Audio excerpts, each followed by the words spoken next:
இந்த நாட்களில் ஒரு காரியத்தை குறித்து தெளிவாய் நான் உங்களோடு பேசிக்கொண்டே வருகிறேன். என்ன காரியம்னு உங்களுக்கு தெரியும். இயேசுவோடு உள்ள அனுபவங்கள். அதில் முதல் அனுபவம் தேவனுடைய பிள்ளை என்கிற அனுபவம், சைல்ட் ஆஃப் காட் அல்லது சில்ட்ரன் ஆஃப் காட் என்கிற அனுபவம். இதான் முதல் படி. அதுக்கு ரட்சிக்கப்பட்ட ஒரு அனுபவத்தை பெற வேண்டும். ரட்சிக்கப்படுவது, மனம் திரும்புவது, மறுபடியும் பிறத்தல் எல்லாமே ஒரே அனுபவத்தை குறிக்கிற விதவிதமான வார்த்தைகள். நம்முடைய பாவத்தை உணர்ந்து பாவத்தை விட்டு மனம் திரும்பி இயேசுவின் மூலமாய் பாவ மன்னிப்பை பெற்று இயேசுவை உள்ளத்தில் ஏற்றுக்கொள்ளும் பொழுது தேவனுடைய பிள்ளைகள் என்கிற அதிகாரத்தை நாம் பெற்றுக்கொள்கிறோம் என்று யோவான் 1:12 வாசிக்கிறோம். இதுதான் முதல் அனுபவம். அதன் பிறகு உள்ளது அவருடைய புத்திரராய் மாறுவது, சீஷனாய் மாறுவது, சிநேகிதனாய் மாறுவது. இதெல்லாம் நம்ம தொடர்ந்து தியானிப்போம். ஆனால் இதில் உங்களுக்கு தெளிவு இருக்க வேண்டும். நீங்கள் ரட்சிக்கப்பட்டிருக்கீங்க அப்படின்னு உங்களுக்கு தெரியுமா? ஆண்டவர் என்னை ரட்சித்திருக்கிறார் என்று சொல்ல முடியுமா? இதை குறித்து தான் தொடர்ச்சியாக தியானித்து கொண்டே வந்தோம். ரட்சிப்புன்னா என்ன என்பதை குறித்து. சரி, இந்த ரட்சிப்பை எப்படி நாம் பெற்றுக்கொள்கிறோம் அதை குறித்து நான் இன்றைக்கு உங்களுக்கு சொல்ல விரும்புகிறேன். எப்படி இந்த ரட்சிப்பை பெற்றுக்கொள்கிறோம், நான் ரட்சிக்கப்பட்டு விட்டேன் என்பதற்கு என்ன அடையாளம், இதெல்லாம் சிலருடைய உள்ளத்தில் எழும்பக்கூடிய கேள்விகள். அதனால் அது குறித்து இன்றைக்கு சுருக்கமாய் தியானித்து நாம் ஜெபித்து இன்றைக்கு முடிக்க போகிறோம். எபேசியர் 2:8 எடுத்துக்கொள்ளுங்கள். வேத புஸ்தகத்தில் எபேசியர் 2:8 அந்த வசனத்தில் ரட்சிப்பை குறித்து ஒரு அருமையான செய்தி சொல்லப்படுகிறது.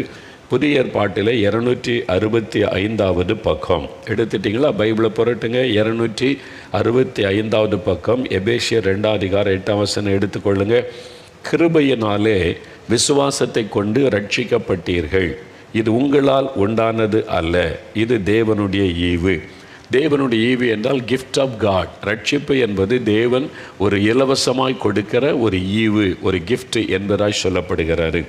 எப்படி அதை பெற்றுக்கொள்கிறோம்? கிருபையினாலே விசுவாசத்தை கொண்டு ரட்சிக்கப்படுகிறோம். அது எப்படி நடக்கிறது? நம்முடைய பாவத்தை உணர்ந்து ஆண்டவரிடத்தில் உண்மையாய், ஆண்டவரே நான் பாவம் செய்துட்டேனே, உம்முடைய இரத்தத்தினால் என்னை கழுவுங்க, என் பாவத்தை மன்னிங்க, நீ மனம் திரும்பும் பொழுது தேவன் பாவிகள் மீது கிருபை உள்ள ஒரு தேவன். அவர் உடனே அவருடைய மிகுந்த கிருபையின்படி நமக்கு இறங்குகிறார். நம்முடைய பாவத்தை உண்மையாய் அறிக்கை செய்யும் போது தேவன் நமக்கு இரக்கம் காட்டுகிறார், கிருபை தருகிறார். ஒரு மனிதன் பாருங்கள், தேவாலயத்தில் போய் ஆண்டவரே ஏழை பாவியாக என் மீது கிருபையாயிரும் என்று ஜெபித்த போது அவருடைய மிகுந்த கிருபை. கிருபை என்பது என்ன? தகுதியற்ற ஒரு மனிதனுக்கு தேவன் காண்பிக்கிற தயவு, அதுதான் கிருபை. பாருங்கள், தகுதியற்ற ஒருவனுக்கு தேவன் காண்பிக்கிற தயவு, அதுதான் கிருபை என்பது. தாழ்மை உள்ளவர்களுக்கு தேவன் கிருபை அளிப்பார். அப்போ தேவ சமூகத்தில் நம்மை தாழ்த்தி பாவியந்து ஒற்றுக்கொண்டு பாவத்தை அறிக்கை செய்து ஜெபிக்கும் போது தேவனுடைய தயவு நமக்கு கிடைக்கிறது, அது கிருபை. அதனால ஆண்டவர் அந்த பாவத்தை மன்னிக்கிறார், நம்மை மன்னிக்கிறார். அந்த பாவத்தை நம்மை விட்டு அப்புறப்படுத்த நம்முடைய இருதயத்தை அவருடைய இரத்தத்தினால் கழுவுகிறார். அப்படி தான் நம்ம ரட்சிக்கப்படுகிறோம். எப்படி நம்ம பெற்றுக்கொள்கிறோம்? விசுவாசத்தினாலே. அந்த கிருபையினாலே விசுவாசத்தை கொண்டு ரட்சிக்கப்பட்டீர்கள். விசுவாசம். லூக்கா 7 ஒரு பாவியான பெண் இயேசுவனிடத்தில் வந்து அவருடைய பாதத்தில் விழுந்து கண்ணீர் விட்டு அழுதாள் என்று சொல்லப்படுகிறது. அவள் தன் பாவத்தை உணர்ந்து அவள் வாயினாலே பாவத்தை அறிக்கையிடவில்லை, ஆனால் கண்ணீரினாலே அறிக்கையிடுகிறாள். தன் செய்த பாவத்தை உணர்ந்து ஆண்டவர் மன்னிக்க வேண்டும் என்று அவருடைய பாதத்தில் விழுந்து அழுதபோது இயேசுவுடைய இருதயத்தை, உடைந்த உள்ளத்தை, மனம் திரும்புதலை பார்க்கிறார். உடனே அவருடைய மிகுந்த கிருபையின்படி ஆண்டவர் மன்னிக்கிறார். ஆண்டு சொல்லுகிறார், ஸ்திரியே, உன் பாவங்கள் உனக்கு மன்னிக்கப்பட்டது, நீ சமாதானத்தோടെ போ என்று ஆண்டவர் அனுப்புகிறார். எப்படி அந்த மன்னிப்பு அவளுக்கு கிடைத்தது? உன் விசுவாசம் உன்னை ரட்சித்தது என்று இயேசு அவளை பார்த்து சொல்லுகிறார். அப்போ அந்த விசுவாசத்தினால அந்த கிருபையை கொண்டு ரட்சிப்பை பெற்றுக்கொள்வது, அதுதான் நம்ம ரட்சிப்பின் அனுபவத்தை பெற்றுக்கொள்ளுகிற விதம். ஆண்டவர் நம்முடைய அறிக்கை செய்த உடனே அவருடைய கிருபையின்படி மன்னித்து விட்டார் என்பதை விசுவாசத்தின் மூலமாய் பெற்றுக்கொள்வது. நாங்கள் கன்னியாகுமரி மாவட்டத்தில் ஒரு சமயம் பல வருஷத்துக்கு முன்னால் தொடர்ச்சியாக நாங்கள் போய் ஒரு சபையில் அந்த பகுதியில் இருக்க மக்கள் எல்லாம் கூடுவாங்க. ஒவ்வொரு மாதம் போய் கூட்டம் நடத்தி தேவனுடைய வார்த்தைகளை அறிவித்து விட்டு வருவோம். அப்போ ஒரு 6 மாதம் ஊழியம் செய்ததுனால நிறைய பேர் இயேசுக்கு ஒப்பு கொடுத்தாங்க. கூட்டங்களில் அழுது கண்ணீரோடு அர்ப்பணித்தாங்க. அப்போ ஒரு முறை 6 மாதம் கழித்து அப்படி சிலருக்காக செபிக்க அந்த சபையில் இருக்கிற போதகர்களும் டீக்கன்மார்களும் எங்களை அழைச்சிக்கிட்டு போனாங்க சில வீடுகளுக்கு செபிக்க. அப்போ ஒரு வீட்டுக்கு போயிருந்த போது அங்கே ஒரு சகோதரி ரொம்ப சந்தோஷமாக எங்களை வரவேற்றாங்க, ரொம்ப மகிழ்ச்சியாக வரவேற்றாங்க. சந்தோஷமாக அவங்களுக்கு ஊழியக்காரங்க வந்திருக்கிறாங்க, சபை போதகர் வந்திருக்கிறாங்க அப்படின்னு சொல்லி. அப்போ அவங்களோட நான் பேசும்போது இந்த 6 மாதமாக கூட்டம் நடக்குது, இதனுடைய பலன் என்னன்னு பார்க்குறதற்காக அவங்களோட நான் பேசும்போது நான் கேட்டேன், ஆண்டவர் உங்களுடைய பாவத்தை மன்னித்து விட்டால் நீங்கள் ரட்சிக்கப்பட்டீங்க அப்படின்ற ஒரு அனுபவம் உங்களுக்கு இருக்குதா என்பதாய் நான் கேட்டேன். உடனே அவங்க சொன்னாங்க, ஐயா நீங்கள் இந்த கூட்டம் நடத்த வந்தது தான் எங்களுக்கு ஆசீர்வாதம். இன்னைக்கு 6 மாதமாக வந்து கூட்டம் நடத்தி அப்போ தான் நான் பாவின்றது எனக்கு தெரிந்தது. இன்னும் 6 மாதமாக தினமும் ஆண்டவருடைய பாவத்தை அறிக்கை செய்து ஜெபம் பண்ணிக்கிட்டே இருக்கிறேன் அப்படின்னு சொன்னாங்க. 6 மாதமாக பாவத்தை அறிக்கை செய்து ஜெபிச்சுக்கிட்டே இருக்கிறேன் அப்படின்னு சொன்னாங்க. அது எனக்கு ஒரு அதிர்ச்சியை கொடுத்தார். ஏனென்றால் நம்முடைய பாவத்தை ஒரு முறை நம்ம அறிக்கை செய்யும் பொழுதே ஆண்டவர் மன்னித்து விடுகிறார். ஆனால் இவங்க 6 மாதமாக தொடர்ந்து பாவரிக்கை மட்டுமே செய்துக்கிட்டு இருக்காங்க. ஆண்டவரே நான் என் பாவத்தை மன்னியும் என்று சொல்லி அவங்களுக்கு ரட்சிப்பின் நிச்சயத்தை பெற்றுக்கொண்ட ஒரு அனுபவம் இல்லை. பாவத்தை அறிக்கை செய்து ஜெபிச்சுக்கிட்டே இருக்கிறாங்க, ஆனால் என் பாவம் மன்னிக்கப்பட்டது, ரட்சிக்கப்பட்டு விட்டு இந்த அனுபவத்தை பெற்றுக்கொண்ட ஒரு காரியம் அவங்களுக்கு தெரியவில்லை. அறியாமை அவங்களுக்குள்ளே இருப்பதை உணர்ந்தேன். நான் அவங்கள்ட்ட கேட்டேன், சரி நீங்கள் இயேசு கிறிஸ்துவிட்ட வந்து உண்மையாக அவங்களுடைய பாவத்தை அறிக்கை செய்து ஜெபிச்சிங்களா? ஐயா உண்மையாக நான் சின்சியராக என் பாவத்தை அறிக்கை செய்து ஜெபம் பண்ணிக்கிட்டே இருக்கிறேன். சரி, நீங்கள் பாவத்தை அறிக்கை செய்து ஜெபிக்கும்போது இயேசு அதை மன்னித்து விட்டாரா மன்னிக்கவில்லையா என்று கேட்டேன். உடனே யோசிக்க ஆரம்பிச்சிட்டாங்க. அப்படியே நீங்கள் பாவத்தை அறிக்கை செய்கிறீங்க, இயேசு மன்னிச்சிட்டாரா இல்லையா, நீங்கள் என்ன நினைக்கிறீங்க? அப்படியே யோசித்தாங்க. அவங்களுக்கு என்ன பதில் சொல்லுன்னு தெரியல. கொஞ்ச நேரங்கள் சொன்னாங்க, ஏன்னா அவர் மன்னிக்கிற ஆண்டவர் தானே மன்னிச்சிட்டார். அப்போ நீங்கள் அதை விசுவாசத்தோடு ஏற்றுக்கொள்ளணும். இயேசு என் பாவத்தை மன்னிச்சிட்டார் அப்படின்னு விசுவாசத்தோடு நீங்கள் ஏற்றுக்கொள்ளும் போது தான் ரட்சிப்பின் சந்தோஷம் உள்ளத்தில் வரும். கிருபையினாலே விசுவாசத்தை கொண்டு தான் நம்ம ரட்சிக்கப்படுகிறோம். அப்போ என்ன செய்யணும்? நீங்கள் பாவத்தை உண்மையாக அறிக்கையிட்டுட்டீங்க, இயேசு அந்த பாவத்தை மன்னித்து விட்டார். அது எப்படி தெரியும்? வசனத்தில் இருக்குது, தன் பாவத்தை மறைக்கிறவன் வாழ்வடைய மாட்டான், அறிக்கை செய்து விட்டு விடுகிறவன் இரக்கம் பெறுவான். அப்போ நீங்கள் அறிக்கை செய்து விட்டுவிட ஒப்பு கொடுத்த உடனே இரக்கத்தை பெற்றுக்கொண்டீங்க, ஆண்டவர் மன்னித்து விட்டார். அது வசனம் சொல்லுகிறது. அந்த வசனத்தை விசுவாசித்து இப்போ நீங்கள் என்ன சொல்லணும்? இயேசுவே என் பாவத்தை மன்னித்ததற்காக ஸ்தோத்திரம், உம்முடைய இரத்தத்தினால் என்னை கழுவினதற்காக ஸ்தோத்திரம், என் உள்ளத்தில் நீர் வந்துவிட்டதற்காக ஸ்தோத்திரம், என்னுடைய அக்கிரமங்களை கடலின் ஆழத்திலே போட்டு விட்டதற்காக உமக்கு ஸ்தோத்திரம், என்னை உம்முடைய பிள்ளை ஆக்கிவிட்டதற்காக ஸ்தோத்திரம் நீ துதிங்க. அப்போ அந்த ரட்சிப்பின் சந்தோஷம் உடைய உள்ளத்தை நிரப்போம். அவங்களுக்கு அவ்வளோ பெரிய சந்தோஷம். உடனே சொல்கிறாங்க, இயேசுவே என் பாவத்தை மன்னிச்சிட்டிங்க, உங்களுக்கு ஸ்தோத்திரம், என் பாவத்தை மன்னிச்சிட்டிங்க ஸ்தோத்திரம், என் உள்ளத்தில் வந்துட்டீங்க ஸ்தோத்திரம்னு அவ்வளோ சந்தோஷமாக சொல்கிறாங்க. பாருங்கள், உடைய முகத்திலேயே அந்த சந்தோஷம் வெளிப்பட்டது. அது ரட்சிப்பின் சந்தோஷம். அப்போ அந்த ரட்சிப்பை நம்ம பெற்றுக்கொள்வது, பாவத்தை அறிக்கை செய்த போது தேவனுடைய அந்த கிருபை, அவருடைய கிருபையினால் நம்மை மன்னித்து விட்டார். அதை விசுவாசத்தினாலே நம்ம பெற்றுக்கொள்கிறோம். அதுதான் ரட்சிப்பு. அதனால் விசுவாசத்தோடு நீங்கள் பெற்றுக்கொள்ளணும். சில சமயத்தில் நம்ம மனம் திரும்பும்போது ஆண்டவர் வந்து நம்ம பாவத்தை அறிக்கையிடுகிறோம், மன்னித்து விடுகிறார். சில சமயம் சிலருடைய வாழ்க்கையில் நீங்கள் சிலரிடத்தில் மன்னிப்பு கேட்கும்படி ஆண்டவர் உணர்த்துவார். சிலருடைய பொருட்களை நீங்கள் அபகரித்திருந்தால் திரும்ப கொடுக்க சொல்லி ஆண்டவர் உணர்த்துவார். அதை செய்யும் பொழுது தான் அந்த ரட்சிப்பு உங்களுக்கு உண்டாக முடியும். இப்போது சில பாவங்கள் உங்களை தான் பாதிக்கும், மற்றவங்களை பாதிக்காது. அதை அறிக்கையிட்டு ஜெபிக்கும் போது உடனே மன்னித்து விடுதலை பெற்றுக்கொள்ள முடியும். மற்றவங்களை பாதிக்கிற மாதிரி நீங்கள் செய்த பாவங்கள் இருந்தால் மற்றவங்களுடைய பொருட்களை எடுத்துக்கொள்வது, அபகரித்து கொள்வது, அதை திரும்பி செலுத்த வேண்டியது வரும். நீங்கள் லூக்கா 19:8 வாசித்தா, சகையு என்ற மனிதன் எரிகோ பட்டணத்தில் இருந்தான். அவன் இயேசு கிறிஸ்துவிட்ட மனம் திரும்பும் பொழுது சொல்லுகிறான், ஆண்டவரே என் ஆஸ்திகளில் பாதியை நான் ஏழைகளுக்கு கொடுக்கிறேன், யாரிடத்திலாவது அநியாயமாய் வாங்கினது உண்டானால் 4 திரும்ப கொடுக்கிறேன். அவன் ஒரு டேக்ஸ் கலெக்டர், அவன் வந்து ஒரு இன்கம் டேக்ஸ் ஆஃபீஸர். அது நிறைய அந்த நாட்களில் மக்களிடத்தில் இன்கம் டேக்ஸ் வரி வசூலித்து ரோமர்களுக்கு செலுத்தி கொண்டிருந்தவன். இப்போ நம்ம ஒரு காலத்தில் நம்முடைய தேசம் இங்கிலாந்தில் உள்ள பிரிட்டிஷாருக்கு அடிமையாக இருந்தோம்ல, அப்போ நம்ம ஆட்களை வரி வசூலித்து அவங்களுக்கு கொடுப்பாங்கல்ல, அவங்களெல்லாம் பகைப்பாங்க, பார்த்துருக்கீங்களா? அதே மாதிரி தான் சகைவை பகைச்சாங்க. இவன் நம்மக்கிட்ட வரி வாங்கி அவங்களுக்கு கொடுக்குறான், அநியாயமாக வரி வாங்குகிறான், அதிகமாக வரி வாங்குகிறான் என்று. அப்போ தான் சொல்கிறான், அநியாயமாய் வாங்கினது உண்டானால் நாளத்தினாய் திரும்ப கொடுக்குறேன்னு சொல்கிறான். அப்போ தான் இயேசு சொல்லுகிறார், இன்றைக்கு இந்த வீட்டுக்கு ரட்சிப்பு வந்தது. அப்போ பாவத்தை விட்டு மனம் திரும்பி சரிப்படுத்த வேண்டிய காரியம் இருந்தால் நீங்கள் சரிப்படுத்தும் போது தான் அந்த ரட்சிப்பின் சந்தோஷம் உங்களுடைய உள்ளத்தில் வரும். அப்போ தான் நீங்கள் ரட்சிக்கப்பட்ட அனுபவத்தை தெளிவாக உணர்ந்து கொள்ள முடியும். அப்படி இல்லாட்டா அந்த ரட்சிப்பை நீங்கள் பெற்றுக்கொள்ளாதபடி தேவன் அந்த ரட்சிப்புக்கு நேராக உங்களை நடத்தி கொண்டே இருப்பதை உணர முடியும். அந்த ரட்சிப்பின் மெய்யான சந்தோஷத்தை பெற்றுக்கொள்ள முடியாது. சென்னையில் அந்த நாட்களில் ஒரு சகோதரர் சாட்சி கொடுத்தார். முழுஇரவு ஜெபத்தில், அந்த காலத்தில் நாங்கள் சென்னை முழுஇரவு ஜெபத்தில் நான் நேரடியாக கேட்டது, அவர் கவர்மெண்ட் பஸ்ஸில் கண்டக்டராக இருந்தார். கண்டக்டர்ஸ் டிக்கெட் கொடுப்பாங்கல்ல, லக்கேஜுக்குன்னே தனி டிக்கெட் அந்த காலத்திலாம் உண்டு.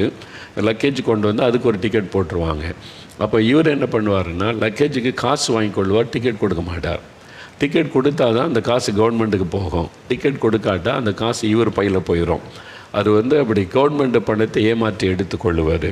அப்போ இந்த மாதிரி அவர் ஒரு வேலையில் உண்மை இல்லாமல் நடந்து கொண்டார்.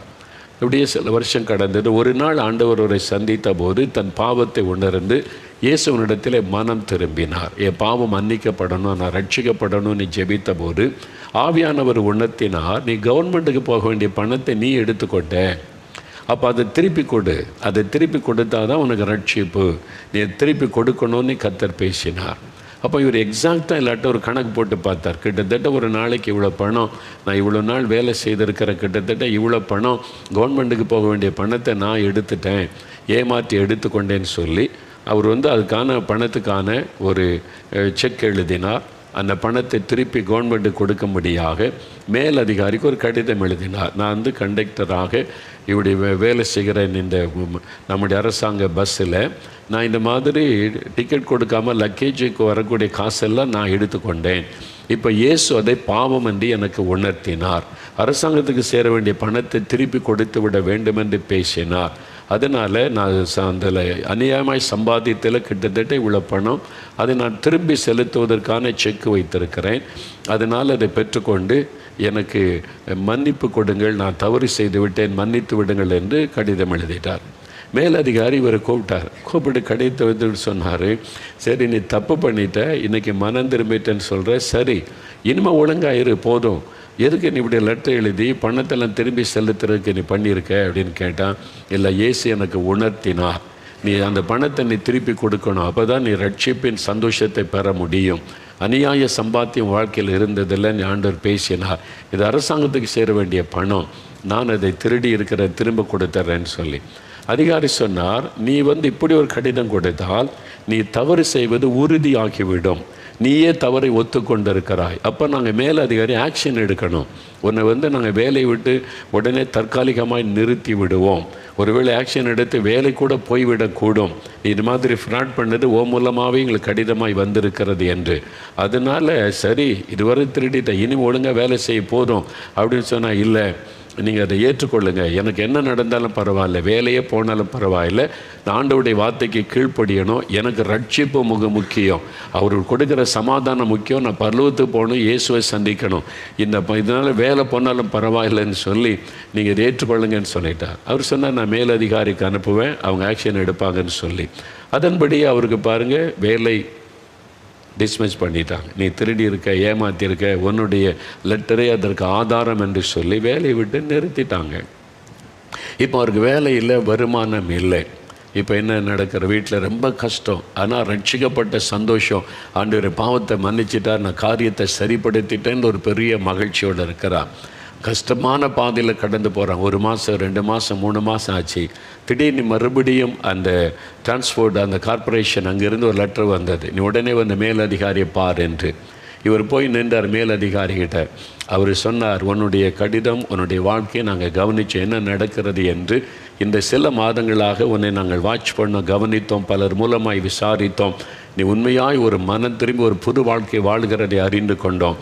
அதனால் உன்னை மறுபடியும் வேலையில் சேர்த்துக்கொண்டு உனக்கு ப்ரமோஷன் கொடுக்குறோம். நீ செக்கிங் இன்ஸ்பெக்டர் என்கிற ப்ரமோஷனோட உன்னை வேலையில் சேர்த்து கொடுக்குறோம் என்ற அப்பாயின்மெண்ட் ஆர்டரை கொடுத்தார். அவருக்கு எவ்வளோ பெரிய சந்தோஷம் பாருங்கள். சில மாத காலம் அந்த உபத்திரவத்தில் கடந்து போனாலும் தேவன் அவரை மறுபடியும் வேலையில் உயர்த்தி கனப்படுத்தினார். பாருங்கள், ரட்சிப்பு என்பது சும்மா எல்லா தப்பையும் பண்ணிவிட்டு மற்றவங்க தேசத்தின் பணம் மற்றவங்க பணத்தெல்லாம் சுருட்டி சாப்பிட்டு என்னை மன்னிச்சிருங்க ஆண்டவரே அப்படின்னு சொன்னால் பல்லத்துக்கு போயிட முடியாது. திருப்பி கொடுக்க வேண்டியது திருப்பி கொடுக்கணும். அதனால தான் நீங்கள் லஞ்சம் வாங்குறது ரொம்ப ஆபத்தானது. ஊழல் பண்ணுறது ரொம்ப பரலோகத்தை இழந்து போயிடுவீங்க. அப்போ நீங்கள் பரலோக பாக்கியத்தை இழந்துருவீங்க. நீங்கள் நினைக்கலாம் எல்லாம் வாங்கிடுவோம், கடைசியில் ஆண்டவர்கிட்ட மன்னிப்பு கேட்டுக்கொள்ளலாம் அப்படின்னா உங்களுக்கு கிருபையின் காலம் முடிந்து விடும். சிலருக்கு இந்த உலகத்தில் இருக்கும்போதே தேவன் மனம் திரும்ப வாய்ப்பு கொடுப்பார். நீங்கள் மனம் திரும்பி காரியத்தை சரிப்படுத்தாட்டா கிருபையின் காலம் முடிந்து விடும். அப்புறம் இந்த கடைசி காலத்தில் நீங்கள் தேடியும் அந்த ரட்சிப்பை பெற்றுக்கொள்ளாமல் போய்விடும். இப்போ ஆண்டவர் உங்களோடு பேசுகிறார். இது ரட்சணிய நாள். சரிப்படுத்த வேண்டியதை சரிப்படுத்திடுங்க. அடுத்தவங்க பொருளை நீங்கள் வைத்து கொள்ளக்கூடாது. அது மாதிரி கொடுக்க வேண்டியதை திருப்பி கொடுத்துடணும். நேற்றுக்கு நியூஸில் ஒரு காரியம் சொன்னாங்க. ஜெர்மன் தேசத்துலேருந்து ஒரு அம்மா சின்ன ஸ்கூலில் படிக்கிற காலத்தில் லைப்ரரியில் இப்போ புக் எடுத்தாங்களாம். புக் எடுத்த பிறகு அவங்க ட்ரான்ஸ்ஃபர் ஆகி வேறு நாட்டுக்கு போயிட்டாங்க. அதனால் அந்த சூழ்நிலை புக்கை திருப்பி கொடுக்க முடியாத சூழ்நிலை. அப்புறம் இங்கிலாந்து போயிட்டாங்க. இப்போ அவங்க 54 வருஷம் கடந்து விட்டார். இப்போ ஒரு நாள் புக்கெல்லாம் சரிப்படுத்தி இப்போ அந்த லைப்ரரி அடுக்கி கொண்டு இருக்கும்போது அந்த லைப்ரரியில் புக்கு இருப்பதை கண்டுபிடிச்சாங்க. ஐயோ, இது ஜெர்மனில் உள்ள இந்த லைப்ரரி நான் எடுத்த புஸ்தகம் அல்லவா, இது எனக்கு சொந்தமானது அல்ல, இது இந்த லைப்ரரிக்கு சொந்தமானதை நான் திருப்பி கொடுக்காமல் இருந்துட்டேனே, இப்படி மறந்து போய் வந்துட்டேன்னு சொல்லி 54 வருஷத்துக்கு பிறகு அவங்க அந்த புஸ்தகத்தை கொண்டு போய் இந்த லைப்ரரிக்கு திருப்பி கொடுத்துருக்குறாங்க. என்னை மன்னித்து கொள்ளுங்கள், நான் போனதுலேருந்து நாங்கள் எங்கள் குடும்பமே ஷிஃப்ட் ஆகி சில தேசங்களுக்கு போய் வேறு தேசத்தில் போய் செட்டில் ஆகிட்டோம். இப்போ தான் அந்த புஸ்தகத்தை நான் கண்டுபிடித்தேன், கண்ணில் பட்டது, திருப்பி கொண்டு வந்தேன் என்று நியூஸில் அதை காண்பித்து கொண்டு இருந்தாங்க. பார்த்தீங்களா? அப்போது நீங்கள் அடுத்தவங்க புஸ்தகம் அடுத்தவங்களுடைய பொருள் உங்கள் வீட்டில் இருக்கக்கூடாது. அதை திருப்பி கொடுத்து விட வேண்டும். அப்போ தான் ரட்சிப்பு. அதனால தான் சகையை பாருங்கள், அது வரைக்கும் ஆண்டவர் அமைதியாக இருக்கிறார். நான் திருப்பி கொடுத்துட்றேன் அப்படின்னு சொல்லும்போது தான் இன்றைக்கு இந்த வீட்டுக்கு ரட்சிப்பு வந்தது என்று சொல்லுகிறார். அதனால் திருப்பி கொடுக்க வேண்டிய பொருள் உங்கள்கிட்ட இருந்தால் அடுத்தவங்களை ஏமாற்றி எடுத்திருந்த பொருள் அதை திருப்பி கொடுத்துடணும். சகோதரனுடைய சொத்துக்கள், உங்களுடைய மற்றவருடைய சொத்துக்கள் அபகரித்திருந்தால் திருப்பி கொடுத்துடணும். பரலோகத்தை நீங்கள் இழந்துடக்கூடாது. இந்த சொத்துக்காக பரலோகத்தை இழந்துடக்கூடாது. அதனால் அதை திருப்பி கொடுக்கும்படி ஆண்டவர் ஏவுவாரானால் கீழ்ப்படிங்க. ஆண்டவர் உண்மையாக அவங்களோட அதை குறித்த உணர்த்தினால் கீழ்ப்படிங்க. நீங்களே தேடி திருப்பி எதை கொடுக்கணும் அதை கொடுக்கணும்னு பார்க்காதுங்க. ஜெபிக்கும் போது ஆண்டவர் தெளிவாக ஏதாவது உணர்த்தினால் அதுக்கு கீழ்ப்படிந்து விடுங்கள். அப்படி இல்லாவிட்டால் தேவனுடைய கரத்தில் ஒப்பு கொடுத்து விட்டு அமைதியாக ஜெபம் பண்ணுங்கள். நீங்களே போய் கண்டுபிடிக்கிறேன்னு தேடிக்கிட்டு கண்டுபிடிச்சிக்கிட்டு அப்படிலாம் பார்க்காதங்க. நீங்கள் ஜெபிக்கும் போது ஆண்டவர் உணர்த்தி அதை காண்பித்து அதை கொடுக்க சொல்லுகிற காரியத்தை கொடுத்து சரிப்படுத்திடுங்க. அது ஆசீர்வாதம். அதே மாதிரி மனிதர்களோடு உள்ள உறவை சரிப்படுத்தி கொள்ளணும். யார் மீதாவது கசப்பு, சண்டை, பகை இருந்தால் மற்றவங்களை நீங்கள் மன்னித்தால் தான் உங்களுடைய பாவம் மன்னிக்கப்படும். ஒரு சமயம் ஒரு ஊழியக்காரர் தன்னுடைய அனுபவத்தை சொன்னாங்க. அவங்க கல்லூரியில் படித்து கொண்டிருந்த நாட்களில் அவங்க ஒரு கூட்டத்தில் போகும்போது ஆவியானவர் உணர்த்தி மனம் திரும்பி ரட்சிக்கப்பட ஜெபித்து கொண்டிருந்தாங்க. தன் பாவத்தை உணர்ந்த ஆண்டவரே, இந்த ரட்சிப்பின் சந்தோஷம் எனக்கு வேணும், உங்களுடைய பிள்ளை என்கிற அனுபவம் வேணும், என் பாவத்தை அறிக்கை எடுக்கிறேன் என்று அந்த வாலிபத்தின் பாவத்தை அறிக்கை செய்து கொண்டிருந்தாங்க. அப்போ இப்போ அவன் பாவத்தெல்லாம் அறிக்கை செய்துட்டு ஆண்டவர் மன்னிப்பார்னு பார்த்தபோது ஆவியானவர் உணர்த்தினார், உன் சொந்த சகோதரியோட நீ சண்டை போட்டு பேசாமல் இருக்கிற, உன் சொந்த சகோதரியோட உனக்கு மன கசப்பு இருக்கிறது, நீ அவளுக்கு கொடுத்த வருத்தத்தை உள்ளத்தில் வச்சிருக்கிற, நீ மன்னிக்கலை, நான் இப்படி உன்னை மன்னிக்க முடியும், நீ மன்னித்தால்தான் நான் உன்னை மன்னிக்க முடியும் என்று ஆண்டவர் பேசினார். அப்போ நான் என்ன செய்யணும் ஆண்டவரே, ஒரு சொந்த சகோதரி, ஒரே வீட்டில் இருக்கிற சகோதரி, அவளோடு நீ பேசுகிறதில்லை, அவளோட மன கசந்து நீ வாழ்ந்து கொண்டு இருக்கிறாய், ஒப்புரவாயிட்டு வான்னு சொல்லி. அப்போ அவன் கல்லூரியில் ஒரு ஹாஸ்டலில் தங்கியிருந்ததுனால சகோதரிகிட்ட ரொம்ப நாளாக பேசுவதே இல்லை. இவர் உடனே சைக்கிள் எடுத்துக்கொண்டு போனார். அங்கே போய் என் சகோதரியை சந்திக்க வந்தேன்னு சொன்னால் அவளுக்கு ஆச்சரியம், பேச மாட்டானே நம்மகிட்ட பேசி எத்தனையோ மாதம் ஆச்சுன்னு சொன்னால் மன்னிப்பு கேட்டா, என்னை மன்னித்து விடு, நானும் மன்னித்து விடுகிறேன், நம்ம மன்னித்து ஒருவருக்கு ஒரு அன்பாக இருப்போம் என்று அவர் சொன்னதை நான் மன்னிச்சுட்டு வரும்போது என் உள்ளத்தில் உண்டான அந்த சந்தோஷம் இருக்குதே, அது அளவிட முடியாத சந்தோஷம்.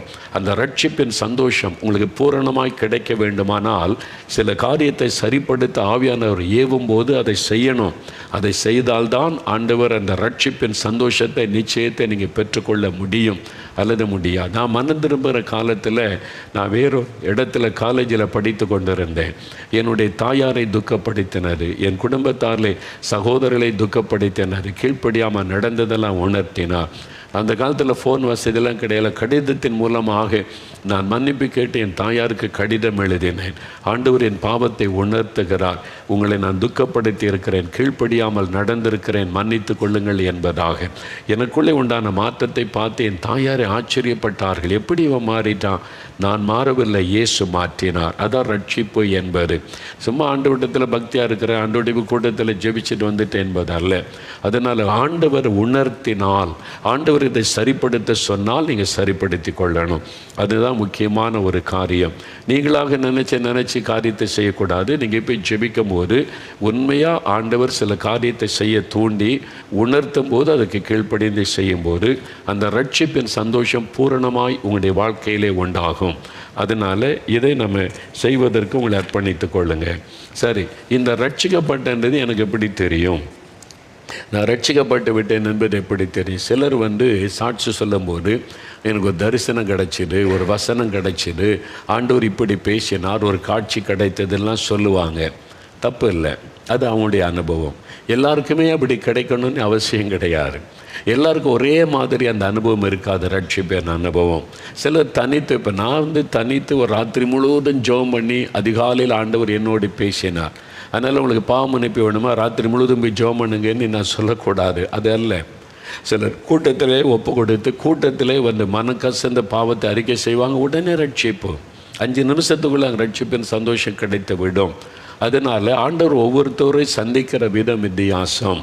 அதனால் எல்லாருமே இப்படி மணிக்கணக்காக ஜெபிச்சாதான் ரட்சிப்பு கிடைக்கும். எல்லாருமே நீங்கள் போய் தேடி பாருங்கள், வீட்டுகளில் ஏதாவது பொருள் இருக்கா கண்டுபிடிங்க, சரிப்படுத்துங்க அப்படின்னு சொல்லுவது தவறு. ஆவியானவர் உணர்த்துகிற காரியத்துக்கு கீழ்ப்படியணும், அவ்வளவுதான். அப்போ கீழ்ப்படியும் போது அந்த ரட்சிப்பின் சந்தோஷம் வரும்.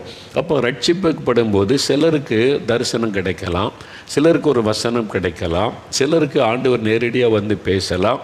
அது மாதிரி ஒவ்வொருவருக்கும் ஒரு அனுபவம். எனக்கு சொன்ன மாதிரி நான் அதிகாலையில் 4 மணிக்கு ஆண்டவர் என்னோட தெளிவாக பேசி, மகனை அழைத்து பேசி பாவமன்னிப்பின் சந்தோஷத்தை கொடுத்தார். எல்லாருக்கும் அப்படியே நடக்கணும் அவசியம் கிடையாது. நீங்கள் ஒரு கூட்டத்தில் கண்ணீரோடு அறிக்கையிட்டாலே மன்னிக்கப்பட்டு விட்டது, விசுவாசத்தோடு சொந்தமாக்கி கொள்ளுங்க, அவ்வளோதான், நீங்கள் ரட்சிக்கப்பட்டு விட்டீர்கள். அதனால் அதை தாண்டி வேறு காரியம் அவசியம் இல்லை. அப்போ அந்த ரட்சிக்கப்பட்டேன்னு எனக்கு எப்படி தெரியுங்க அப்படின்னா, சங்கீதம் 51:12 ரட்சிப்பின் சந்தோஷம், ரட்சணியத்தின் சந்தோஷம் என்ற ஒரு காரியத்தை அந்த தேவ மனிதர் தாவீது குறிப்பிடுகிறார். உள்ளத்தில் ஒரு சந்தோஷம் வரும், மெய்யான ஒரு சந்தோஷம். என் பாரமெல்லாம் போய் என் உள்ளத்தில் ஒரு பெரிய சந்தோஷம் வந்துட்டுன்னு சொல்லுவாங்க. அந்த ரட்சிப்பின் சந்தோஷம், அந்த மகிழ்ச்சி உள்ளத்தில் உண்டாகும் பாருங்க, அது ரட்சிப்பின் சந்தோஷம். அது நம்ம ரட்சிக்கப்பட்டோம் என்பதற்கு முக்கியமான ஒரு அடையாளம் அந்த சந்தோஷம்தான், உள்ளத்துக்குள்ள ஒரு சந்தோஷம். நான் ரட்சிக்கப்பட முன்னாலேயும் பக்தியாக தான் இருந்தேன். பைபிள் வாசிக்கிறது, ஜெபிக்கிறது, பக்தியாக இருக்கிறது, சர்ச்சுக்கு போகிறது, அதில் ஒரு சந்தோஷம். ஆனால் அதுக்கும் ரட்சிப்பின் அனுபவத்துக்குள்ளே வரும்போது உள்ளத்தில் உண்டாகிற சந்தோஷத்துக்கு ரொம்ப வித்தியாசம் உண்டு. மெய்யாகவே ஆண்டவர் எனக்குள் விட்டார் என்கிற அந்த மகிழ்ச்சி, என் பாவமெல்லாம் மன்னிக்கப்பட்டு விட்டது என்கிற ஒரு பெரிய சந்தோஷம் உள்ளத்தில் வரும். அது ரட்சிப்பின் சந்தோஷம். அதுதான் முதலாவது அடையாளம். ரெண்டாவது, ரோமர் 8:16 பாருங்கள். வேத புஸ்தகத்தில் ரோமர் 8:16 ஒரு காரியம் சொல்லப்பட்டிருக்கிறது. அது என்ன காரியம்? நாம் தேவனுடைய பிள்ளைகளாக இருக்கிறோம் என்று ஆவியானவர் தாமே நம்முடைய ஆவியுடனே கூட சாட்சி கொடுக்கிறார். நாம் தேவனுடைய பிள்ளைகளாக இருக்கிறோம் என்று, என் பாவம் மன்னிக்கப்பட்டு விட்டது, என் அக்கிரமத்தை கர்த்தர் மாற்றிவிட்டார், இயேசு என் உள்ளத்தில் வந்துட்டார், இப்போ நான் தேவனுடைய பிள்ளை என்கிறதை ஆவியானவர் நம்முடைய ஆவியிலே சாட்சி கொடுக்கிறார். இப்போ ஆண்டவர் நம்மோடு இடைப்படுவது நமக்குள்ளே இருக்கிற ஒரு ஆவி. மனுஷன் ஆவி, ஆத்மா, சரீரம் என்ற 3 பகுதிகளை உடையவன். இந்த சரீரத்தை மாத்திரம்தான் பார்க்க முடியும், ஆத்மாவை பார்க்க முடியாது, ஆவியை பார்க்க முடியாது. ஆனால் ஒரு ஆள் இறந்து போயிட்டு என்ன சொல்லுவாங்க, ஆவி போயிட்டு, அவ்வளோதான், ஆவி பிரிஞ்சிட்டு அப்படி சொல்லுவாங்க. அதுதான் உண்மையான மனிதன். இது வெறும் சரீரம். ஆவி போயிட்டா இது வெறும் பிணம், அவ்வளோதான். அந்த ஆவி இருந்தால் தான் நம்ம உயிரோடு இருப்பதற்கு அடையாளம். அப்போ அந்த ஆவி, மனுஷனுக்கு தேவன் தந்திருக்கிற ஆவி தீபமாக இருக்கிறது என்று வாசிக்கிறோம். அப்போ பரிசுத்த ஆவியானவர் தேவன் ஆவியாக இருக்கிறார். அந்த ஆவியானவர் நம்முடைய ஆவியோடு தான் இடைப்படுவார். அப்போ என் உள்ளத்தில் யாரோ பேசுகிற மாதிரி இருந்துச்சு, என் உள்ளத்துக்குள்ளே ஏதோ ஒரு சத்தம் கேட்டுச்சு, ஆண்டவர் என்னோடு உணர்த்தினார், பேசினார் நம்முடைய ஆவியில். அப்போ பரிசுத்த ஆவியானவர் நம்முடைய ஆவியிலே ஒரு சாட்சி கொடுப்பார், நீ தேவனுடைய பிள்ளை என்று. நாம் தேவனுடைய பிள்ளைகளாக இருக்கிறோம் என்று ஆவியானவர் தாமே நம்முடைய ஆவியுடனே கூட சாட்சியிடுகிறார். அதுதான் ரொம்ப உறுதியானது. அதனால் எனக்கு தெரியும், எந்த அடையாளம் எனக்கு தேவையில்லை, எந்த காட்சிகளும் தேவையில்லை. எனக்குள் இருக்கிற ஆவியானவர் என் ஆவியோடு பேசி எனக்கு தெளிவுபடுத்திட்டார், என் பாவம் மன்னிக்கப்பட்டு விட்டது, நான் தேவனுடைய பிள்ளை. அந்த நிச்சயம் அந்த ஆவியினாலே. அதனால் எனக்கு தரிசனம் கிடைக்கலையே, வசனம் கிடைக்கலையே, ஆண்டவர் என்கிட்ட ஏதாவது பேசணுமே அப்படிலாம் நீங்கள் தேடாதங்க. சிலரை அப்படி சந்திக்கக்கூடும். அப்படி ஆண்டவர் சந்தித்திருந்தாலும் சந்தோஷம். எல்லாருக்குமே அப்படி கிடையாது. அப்போ தேவனுடைய பிள்ளைகள் என்று ஆவியானவர் சாட்சி கொடுக்கிறார். 3வது நீங்கள் பார்த்தீங்கன்னா, உங்களுக்குள்ள இந்த இயேசுவை பற்றி மற்றவங்களுக்கு சொல்லணுன்ற ஒரு ஆர்வம் வரும். அது நீங்கள் ரட்சிக்கப்பட்டதுக்கு ஒரு பெரிய அடையாளம். அந்த ரட்சிப்பின் அனுபவம் வந்துட்டு அவங்களை சும்மாவே இருக்க முடியாது, யாருக்காவது சொல்லணும். ஒரு சந்தோஷமான செய்தியை நீங்கள் கேள்விப்பட்டீங்கன்னு வைங்களேன், உடனே 4 பேருக்கு சொல்லணும்னு ஆசை வருதில்லை, மற்றவங்களுக்கு சொல்லணும், மற்றவங்களுக்கு சொல்லிடணும், எனக்கு தெரிஞ்சிட்டேன்னு.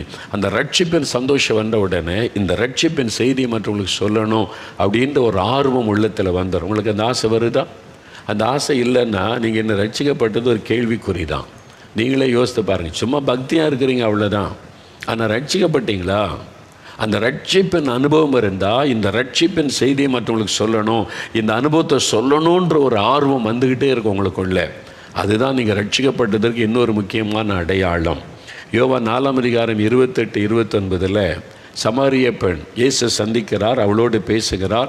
இயேசுவினால் தொடப்பட்ட உடனே குடத்தை வச்சுட்டு ஊருக்குள்ளே ஓடி போய், நீங்கள் வந்து பாருங்கள், நான் செய்ததெல்லாம் ஒருத்தர் சொல்கிறாரு, அவர் மேசியாவா, நீ வந்து பாருங்கள். ஊர் மக்களை பார்த்து இவ பாவின்னு ஒதுக்குறாங்கன்னு ஊர் மக்களை சந்திக்க பயந்த பெண் ஊர் மக்கள் மத்தியில் போய் சொல்கிறார், நீங்கள் வந்து பாருங்கள் இயேசுவை. அந்த சந்தோஷம், அந்த ரட்சிப்பின் மகிழ்ச்சி அவளுக்குள்ளே வந்ததுனால அவள் போய் ஊரையே கொண்டு வந்து விட்டதை நம்ம வேதத்தில் பார்க்கிறோம்.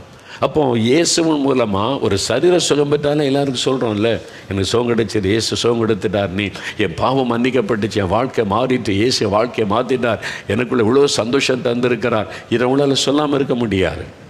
இன்னும் யோசித்து பாருங்கள், நான் ரட்சிக்கப்பட்டு பரிசுத்தான அபிஷேகம் பெறதுக்கு முன்னாலேயே நான் ஊழியம் செய்தேன். ரட்சிக்கப்பட்டவொன்னு உங்களால் சுவிசேஷம் அறிவிக்காமல் இருக்க முடியாது. அப்போவே நான் டிரான்ஸ்லாம் எடுத்துகிட்டு போய் கொடுப்பேன். இப்போ இயேசுவை பற்றி மற்றவங்களுக்கு சொல்லணுன்ற ஆர்வம் அப்போவே. அதன் பிறகு அபிஷேகம் பெற்ற பிறகு என்ன அது அதிகமாகி விட்டது. அப்போ நீங்கள் யாருக்கும் இயேசு பற்றி சொல்ல மாட்டேங்கிறீங்கன்னா உங்கள் ரட்சிப்பு சந்தேகத்திற்குரியது, கேள்விக்குரியது. உண்மையாக நீங்கள் ரட்சிக்கப்பட்டீங்களா? உண்மையாக உங்களுடைய பாவம் மன்னிக்கப்பட்டிருக்கா? உண்மையாக நீங்கள் தேவனுடைய பிள்ளை ஆயிட்டீங்களா? இயேசு உங்களுக்குள்ளே இருக்கிறாரா? இருந்தால் உங்களால் சொல்லாமல் இருக்க முடியாது. இயேசுவை மற்றவங்களுக்கு அறிவிக்காமல் இருக்க, இந்த சந்தோஷத்தை பகிர்ந்து கொள்ளாமல் இருக்க முடியாது. யோசித்து பாருங்கள், அந்த சந்தோஷம் உண்மைதானா? உண்மையாக நீங்கள் ரட்சிக்கப்பட்டீங்களா? வெறும் பக்தியாக இருக்கிறீங்களான்னு யோசித்து பாருங்கள். இயேசு மேலே அன்பு இருக்க, பக்தி இருக்குது, அது எல்லாருக்கும் இருக்குது. எல்லாருமே சொல்லுவாங்க இயேசுவை எனக்கு ரொம்ப பிடிக்கும், அதெல்லாம் சொல்லுவாங்க. அதில் இயேசுவை உங்களுடைய உள்ளத்தில் ஏற்றுக்கொண்டீங்களா? பாவ மன்னிப்பை பெற்றுக்கொண்டீங்களா? நான் தேவனுடைய பிள்ளை, என் பேர் ஜீவபுஸ்தகத்தில் பல்லவத்தில் எழுதியிருக்கு, அந்த நிச்சயம் உங்களுக்கு இருக்குதா? யோசித்து பாருங்கள். அப்படி இல்லாட்டா இன்றைக்கு நீங்கள் ஒப்பு கொடுக்கணும். அதுக்கு நீங்கள் ஒரு நாள் முழுவதும் ஜெபிக்கணும் அவசியம் இல்லை. 5 நிமிடத்துக்குள்ளே சுருக்கமாக ஆனால் கருத்தாக உங்களுடைய பாவத்தை உணர்ந்த மனதிரும்பி ஒப்பு கொடுத்து ஜெபிக்கும் போது இயேசு கிறிஸ்து உங்களுடைய பாவத்தை மன்னித்து தேவனுடைய பிள்ளை என்கிற பாக்கியத்தை தருவார். அப்போ இன்றைக்கு அந்த சந்தோஷம் இல்லைன்னா நீங்களும் மனம் திரும்பி ரட்சிக்கப்பட வேண்டியது அவசியம் என்பதை அறிந்து கொள்ளணும். சரி, இன்னொரு காரியம் இருக்கிறது. ரட்சிக்கப்பட்டேன் அப்படின்றத நீங்கள் உணர்வதற்கு ஒன்று அந்த சந்தோஷம், ரட்சிப்பின் சந்தோஷம். 2வது ஆவியானவர் நம்முடைய ஆவியிலே கொடுக்கிற சாட்சி. 3வது நீங்கள் மற்றவங்களுக்கு இயேசுவை சொல்லணுன்ற ஆர்வம், அதுவே நீங்கள் ரட்சிக்கப்பட்டதற்கு ஒரு அடையாளம். இன்னொரு காரியம் இருக்கிறது, என்னென்னா உங்களுடைய மனசாட்சி. இயேசு கிறிஸ்து அவருடைய இரத்தத்தினால் நம்மை கழுவும் போது எபிரெயர் 9:14 சொல்லுகிறாரு, நம்முடைய மனசாட்சி அவர் பாவமர கழுவி சுத்திகரிக்கிறாராம். மனசாட்சி எபிரெயர் 9:14 வாசிக்கும்போது, நித்திய ஆவியினாலே தம்மை தாமே பழுதற்ற பலியாக தேவனுக்கு ஒப்பு கொடுத்த கிறிஸ்தவனுடைய இரத்தம் ஜீவனுள்ள தேவனுக்கு ஊழியம் செய்வதற்கு உங்கள் மனசாட்சியை செத்த கிரியைகள் அற சுத்திகரிப்பது எவ்வளவு நிச்சயம். நம்முடைய மனசாட்சியை சுத்திகரிக்கிறது இயேசுடைய இரத்தம். நம்ம ரட்சிக்கப்படும் போது எல்லாருக்குள்ளேயுமே ஒரு நீதிபதி இருக்கிறான், அதான் மனசாட்சி. எல்லாருக்குள்ளேயுமே என்னி ஹியூமன் பீயிங் அவனுக்குள்ள ஒரு மனசாட்சி, அது ஆண்டவர் மனிதனுக்குள்ளே வைத்திருக்கிற நன்மை தீமை அறியத்தக்கதான ஒரு சக்தியை எல்லா மனிதர்களும் தேவன் தந்திருக்கிறார். நீங்கள் பாவம் செய்யும்போது அந்த மனசாட்சி வாதிக்கும். நீங்கள் லஞ்சம் வாங்கும்போது, திருடும் போது, அடுத்தவங்க பொருளை ஈச்சிக்கும் போது உங்களுடைய மனசாட்சி வாதிக்கும். ஆனால் பாவம் செய்து செய்து செய்து இந்த மனசாட்சியை மழுங்கடிச்சிருவாங்க. இந்த மனசாட்சி பேசுகிறத கேட்டுவிடக்கூடாது என்று தான் பொதுவாக எப்போ பேசுவோன்னா, ஜனங்களோடு இருக்கும்போது தெரியும். தனியாக இரவு படுக்கைக்கு போகும்போது அப்போ தான் அந்த மனசாட்சி பேசுகிற குரலை சிலர் கேட்க முடியும். அது பாவத்தை உணர்த்துகிறதுனால இது கேட்கக்கூடாது, நம்மளால் மனசாட்சி பேசுகிறதை கேட்கக்கூடாதுன்னு தான் மதுபானம், போதை வசதி இதெல்லாம் பயன்படுத்தி போதையிலேயே தூங்க போவது நிறைய பேர். பெரிய செல்வந்தர்கள், நிறைய அரசியல்வாதிகள், நிறைய பேர், எல்லாரும் இல்லை, சிலர் இந்த மாதிரி தப்பு பண்ணுறவங்க அந்த மாதிரி செய்கிற காரணம், அந்த மனசாட்சி பேசுகிற குரலை கேட்டால் தூங்க முடியாது. அதுக்கு தான் அவங்க ராத்திரியில் இதெல்லாம் பயன்படுத்துவார். பைபிளில் சொல்லியிருக்கிறாரு, ஒவ்வொரு மனிதனுக்குள்ளும் தேவன் இந்த மனசாட்சியை ஒரு நீதிபதியாக வைத்திருக்கிறார். நன்மை தீமை அவனால் அறிய முடியும், யாரும் தெரியாதெல்லாம் சொல்ல முடியாது. அந்த மனசாட்சி நீங்கள் ரட்சிக்கப்பட்ட பிறகு மனசாட்சி ஷார்ப்பனாக்கோட கூர்மையாக்கப்பட்டு விடும். நீங்கள் தவறு செய்த உடனே மனசாட்சி வாதிக்கும், உங்களுடைய தவறை என்று உணர்த்தும்.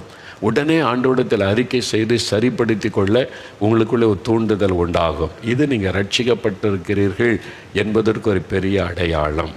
பாருங்கள், ஒரு ஆட்டுக்குட்டியும் பன்றுக்குட்டியும் ரொம்ப ஃப்ரெண்ட்ஸாக இருந்தாங்க. ஆட்டுக்குட்டியும் பன்றிக்குட்டியும் 2 பேரும் அப்பப்போ வாக்கிங் போவாங்க, பேசிக்கொள்வாங்க. ஒரு நாள் அப்படி வாக்கிங் 2 பேரும் போய் கொண்டு இருக்கும்போது 2மே தவறி ஒரு சாக்கடைக்குள்ளே விழுந்துட்டாங்க. ஆட்டுக்குட்டியும் பன்றுக்குட்டியும் தவறுதெல்லாம் சாக்கடைக்குள்ளே தவறி விழுந்துட்டான்.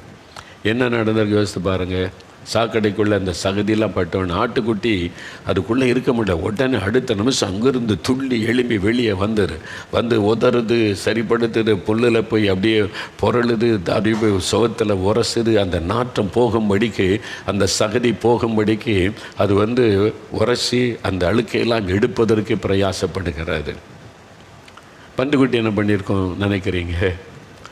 பன்றுக்குட்டி உடனே துள்ளி குதிச்சு வெளியே வந்திருக்குமா? அதுக்கு ஜாலியாக இருந்திருக்கும்ல. அதுக்குள்ளே சாக்கடைக்குள்ளே அந்த அழுக்கு, அந்த அசுத்தம், அந்த நாட்டு ஜாலியாக அதுக்குள்ளே விளையாடி கொண்டு இருந்தது. அப்போ பன்றிக்குட்டிக்கு ஆட்டுக்குட்டிக்குள்ளே வித்தியாசம் என்ன? சாக்கடைக்குள்ளே அந்த பாவத்தின் அழுக்குக்குள்ளே விழுந்தால் பன்றிக்குட்டி அதுக்குள்ளேயே சந்தோஷமாக இருக்கும், என்ஜாய் பண்ணி கொண்டு. ஆனால் ஆட்டுக்குட்டி அப்படி இல்லை, உடனே துள்ளி குதிச்சிடும். அந்த நாற்றம் போவதற்கு பிரயாசப்படும், உரசும் பொருளும் அதை மாற்றிக்கொள்வதற்கு.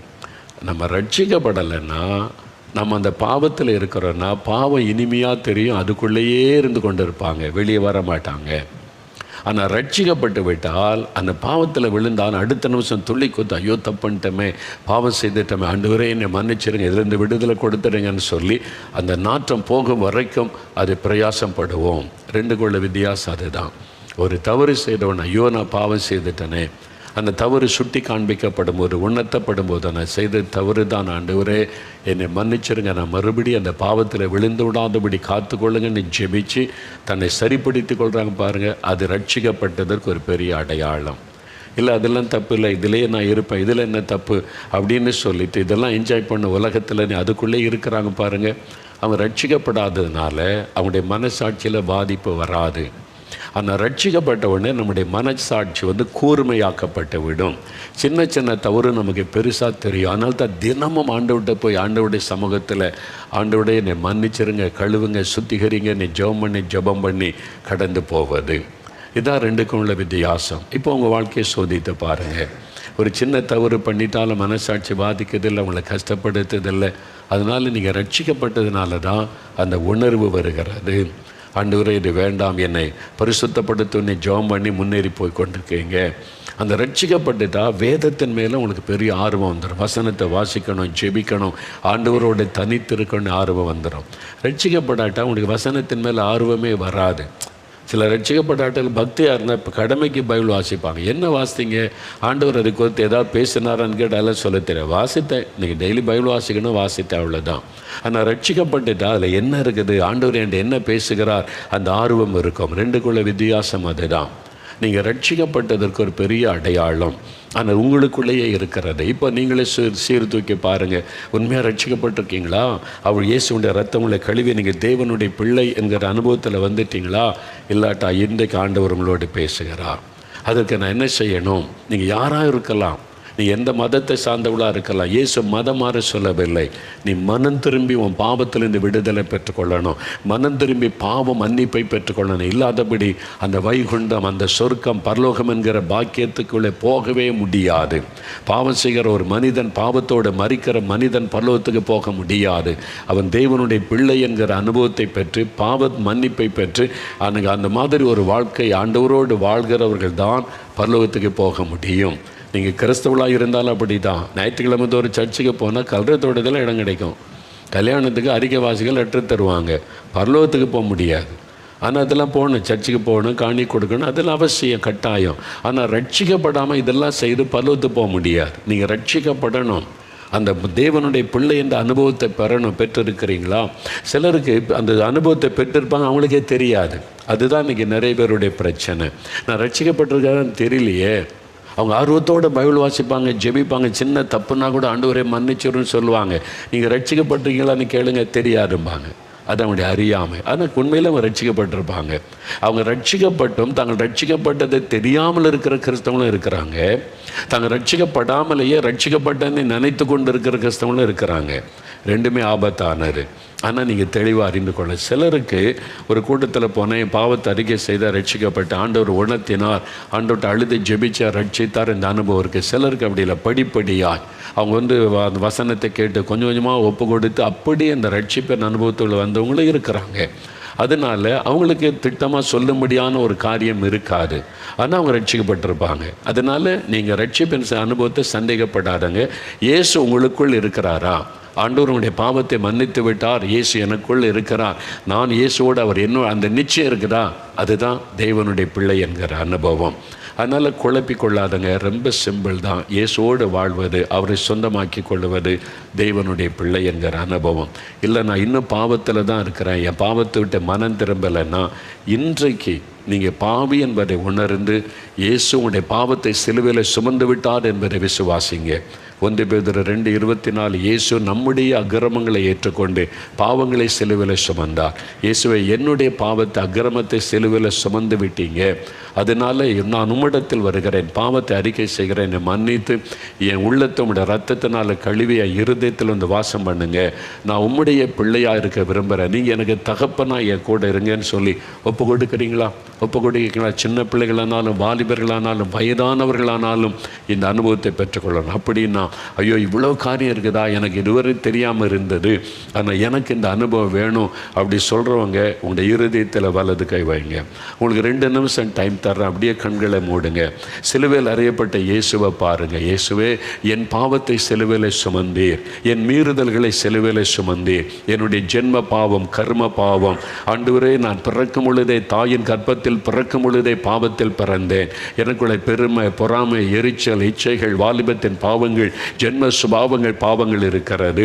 நான் செய்த மதுபான பழக்கம், போதை வசதிகள், சில தவறான பாவங்கள், ஐயோ நான் மற்றவர்களை தொந்தரவு பண்ணிட்டேன், மற்றவர்களை காயப்படுத்திட்டேன், மற்றவருடைய பொருளை திருடிட்டேன், இந்த மாதிரி பாவத்தை செய்துட்டேன், என்னை மன்னிச்சிருங்க, உங்கள் ரத்தத்தினால என்னை கழுவுங்க ஆண்டவரே, என் உள்ளத்தில் நீங்கள் வாங்க, ஜெபிங்க ஜெபிங்க, இருதயத்தில் கை வைத்து ஜெபிங்க. இயேசுவே, நான் பாவி என்பதை உணர்கிறேன், என் பாவத்தை நீங்கள் சிலுவையில் சுமந்ததை விசுவாசிக்கிறேன், இப்பொழுது உம்முடைய ரத்தத்தினால் என் இருதயத்தை கழுவும், என் உள்ளத்தில் வந்து வாசம் பண்ணும், உம்முடைய பிள்ளையாக என்னை ஏற்றுக்கொள்ளும். இயேசுவே, என்னுடைய தகப்பனாக நான் என் உள்ளத்தில் ஏற்றுக்கொள்ளுகிறேன், இப்பொழுது என் உள்ளத்தில் வாரும். இயேசுவே, என்னை மன்னியும். இயேசுவே, எனக்கு இறங்கும். இயேசுவே, எனக்கு இறங்கும். இயேசுவே, எனக்கு மன்னியும்.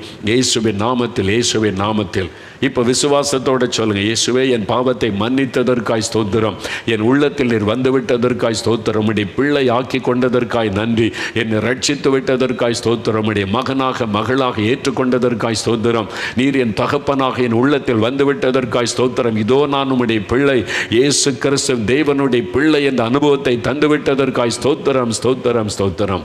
தகப்பனே, யார் யார் இன்றைக்கு ஒப்பு கொடுத்து ஜெபித்தார்களோ அத்தனை பேருக்குள்ள அந்த ரட்சிப்பின் சந்தோஷம் உண்டாகட்டும், ரட்சிப்பின் நிச்சயம் உண்டாகட்டும், தேவனுடைய பிள்ளை என்கிற மகிழ்ச்சி உண்டாகட்டும். இனி அவர்கள் கர்த்தருக்குள்ளே வளரவும் சாட்சியா நிற்கும். ஆண்டவர் கிருபை தாரும். உம்முடைய அன்பின் கரத்தில் அந்த ஆத்துமாக்களை ஒப்பு கொடுத்து ஜெபிக்கிறேன். கடைசி வரை உங்களை பாதுகாத்து வழி நடத்தும். இயேசு கிறிஸ்துவின் நாமத்தில் ஜெபிக்கிறோம் பிதாவே. ஆமேன் ஆமேன்.